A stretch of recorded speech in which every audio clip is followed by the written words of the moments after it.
நாம் தமிழர் கட்சியில் இருக்க சாட்டை நீங்கள் அதை பற்றி பேசுறதே வேஸ்ட் ப்ரோ. அவர் பேசினா என்ன தான் எங்களை தான் கேட்பாங்க, இதெல்லாம் எதுக்கு நீங்கள் பேசிட்டு இருக்கீங்களா? அவங்களும் ஒரு ஆளே கிடையாது. நாங்கள் இப்போது டிஎம்கே அப்படின்ற மாதிரி அவரே சொல்லியிருக்காரு. அதை தாண்டி வேறு எந்த கட்சியை பற்றி நாங்கள் பேசுனது கிடையாது. ஆனால் அவங்களே வாண்டடாக வந்து நான் பண்ணுறேன் நான் அவங்கள பற்றி பேசுகிறேன், நீங்கள் என்னை பற்றி பேசுங்கன்ற. ஆனால் அவர் பேசவே மாட்டேன்றாரு. நம்ம என்ன பண்ண முடியும்? நீங்கள் அவங்களை பற்றி கண்டுக்கலனாலும் அவங்க பேசிட்டே இருக்காங்க. அது அவங்க பாவம் ப்ரோ, கஷ்டப்படுறாங்க.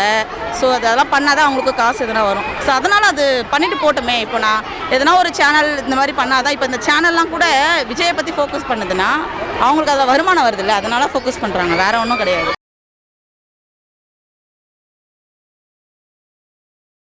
பேச்சு எப்படி இருக்கு? எக்ஸ்பெக்ட் பண்ணலை. நான் இதான் ஃபஸ்ட் டைம் பார்க்குறேன் அவரை. இந்த மாதிரி நிறைய ஸ்கீம் கொடுப்பாருன்னு நாங்கள் எதிர்பார்க்கல. நிறைய எல்லாருக்குமே பெண்களுக்கு என்ன தேவையோ அதை கரெக்டாக பண்ணிட்டார், அவ்வளோதான். ஃப்ரீ, அந்த பஸ்ஸு ஃப்ரீன்னு சொன்னாங்க, இதுதான் இந்த குறிப்பிட்ட பஸ்ஸுன்னு சொன்னாங்க. அதுக்கப்புறம் வந்து இப்போ இவர் என்ன சொல்கிறார், ஃபுல்லாமே ஃப்ரீ தான் சொல்லிட்டாரு. பஸ் மானியம் கொடுக்குறேன்னு சொன்னாங்க கேஸ்க்கு, அதுவும் வந்து என்ன பண்ணுறாரு, 6 கேஸ் ஃப்ரீன்னு சொல்லிட்டாரு. இவங்க இப்போ எதை வச்சு இப்போ அரசியல் பண்ண போகிறான்னு அவங்களுக்கும் தெரியல. இவர் எல்லாமே ஆப்போசிட்டாக எல்லாமே பண்ணிட்டார். நீங்கள் இதை கொடுப்பேன்னு சொன்னீங்க, நான் இதை கொடுத்துட்டேன், நீங்கள் என்ன பண்ண போகிறீங்க அப்படின்ற மாதிரி ஆயிடுச்சு. இப்போது இவங்களுக்கே இப்போ டிஎம்கேல இருக்கிற பெண்களுக்கே என்ன பண்ணுறதுன்னு தெரியாமல் முழிச்சிட்டு இருப்பாங்க. இவர் தான் வந்தாலும் அவங்களே நினைக்க ஆரம்பிச்சிருவாங்க எனக்கு தெரிஞ்சு. சொன்ன வாக்குறுதிகளில் இந்த வாக்குறுதி வந்து பர்டிகுலராக எனக்கு ரொம்ப பிடிச்சது அப்படின்னா அதான் அந்த குழந்தைங்களுக்கு வந்து வருஷத்துக்கு 15,000 கொடுக்குறன்ற மாதிரி சொல்லிட்டாரு. ஏன்னா ஸ்கூல் போகாத நிறைய பேர் இருக்காங்க, சின்ன சின்ன பசங்கள்லாம். இப்போ அவங்களும் ஸ்கூல் போவாங்க. இதுக்கப்புறம் ஸ்கூல் போகாத எல்லாருமே இப்போது சின்ன சின்ன பசங்கள்லாம் டீ கடையில் டீ இது பண்ணிட்டு இருக்கிறதெல்லாம் பார்க்குறோம் நம்ம. சில பேர் பிச்சைலாம் எடுக்கிறாங்க, ரொம்ப கஷ்டமாக இருக்கும். அந்த விஷயம் எந்த அளவுக்கு முக்கியம் பார்க்குறீங்க? ஆமாம், ஸ்கூல் பசங்களுக்கு மெயினாக படிப்பு தான் முக்கியம். இப்போ அதுவே அவர் கொடுக்குறேன்னு சொல்லிட்டாரு. இதுக்கப்புறம் வந்து பசங்களுக்கு பாதுகாப்பு கொடுக்குறேன்னு சொல்லியிருக்காரு. ஸ்கூலில் எந்த அளவுக்கு நான் இது பண்ணணும்னு சொல்லியிருக்காரு. எல்லாமே முன்னாடியே சொல்லிட்டாரு. இப்போ பசங்களை ஸ்கூல் அனுப்புறதுக்கு என்ன பண்ணணுமோ அதையும் சொல்லிட்டாரு. ஸ்கூல் அனுப்ப மாட்டாங்க சில பேர், இந்த வேலைக்கு போ அப்படின்றவாங்க. வேலைக்கு போகாமல் இருக்கிறதுக்கு இது ஒரு நல்ல இதுவாக இருந்துச்சு பசங்களுக்கு, அவ்வளோதான். தலைவரோட பர்சனல் பற்றிலாம் வந்து கொஞ்ச நாள் பேசிட்டு இருந்தாங்க, ஒரு பதிலடி கொடுத்துருக்காரு. அது எப்படி? அதுதான் அவரே சொல்கிறார், நான் பார்த்துக்கிறேன், உங்களுக்கு என்ன பிரச்சனை, நம்ம வேலை நம்ம பார்ப்போம், அது ஏன் பிரச்சனை அதை அவரே பார்த்துக்கிறேன்னு சொல்லிட்டாரு. இது எங்களுக்கு பெருசாகவே தெரியல. அவங்க தான் சொல்லிட்டு இருக்காங்க, சும்மா அவங்க 1000 சொல்லுவாங்க ப்ரோ, அதெல்லாம் நம்ம கேட்டுட்டு இருக்க முடியாது. 3 பொண்டாட்டி 4 பொண்டாட்டி வச்சுருக்காங்க, அதெல்லாம் பெருசாக தெரியல.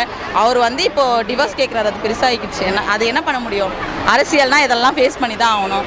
அரசியல்னாலே சாக்கடைன்னு சொல்லுவாங்க, அது கடைசியில் இவருக்கு அது மாதிரி ஆயிடுச்சு. அது என்ன பண்ண முடியும்? நாங்கள் இருக்கோம், நாங்கள் பார்த்துக்குவோம். அதை பற்றி பெருசாக பேசலனாலும் நாம் தமிழர் கட்சியில் இருக்க சாட்டை நீங்கள் அதை பற்றி பேசுறதே வேஸ்ட் ப்ரோ. அவர் பேசினா என்ன தான் எங்களை தான் கேட்பாங்க, இதெல்லாம் எதுக்கு நீங்கள் பேசிட்டு இருக்கீங்களா? அவங்களும் ஒரு ஆளே கிடையாது. நாங்கள் இப்போது டிஎம்கே அப்படின்ற மாதிரி அவரே சொல்லியிருக்காரு. அதை தாண்டி வேறு எந்த கட்சியை பற்றி நாங்கள் பேசுனது கிடையாது. ஆனால் அவங்களே வாண்டடாக வந்து நான் பண்ணுறேன் நான் அவங்கள பற்றி பேசுகிறேன், நீங்கள் என்னை பற்றி பேசுங்கன்ற. ஆனால் அவர் பேசவே மாட்டேன்றாரு. நம்ம என்ன பண்ண முடியும்?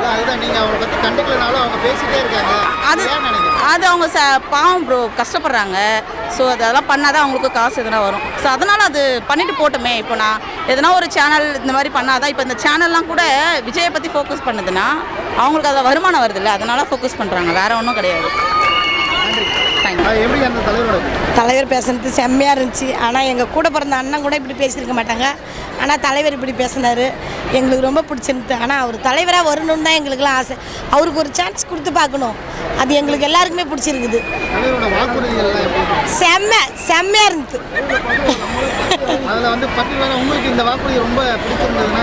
எதனாலனா நம்ம வந்து தாய்மாமன் சீரு ஒரு கல்யாணம் அது நான் செய்கிறேன்றாரு, அதுவும் எங்களுக்கு ரொம்ப பிடிச்சிருந்து. தாய்மாமன் அண்ணன் கூட பிறந்த அண்ணனுடைய சீரு செய்கிறேன்றாரு, பட்டுப்புடவை, அந்த நகநட்டு, இது எல்லாமே ஒரு பிறந்தவங்க கூட சொல்ல மாட்டாங்க, அவர் சொல்கிறாரு.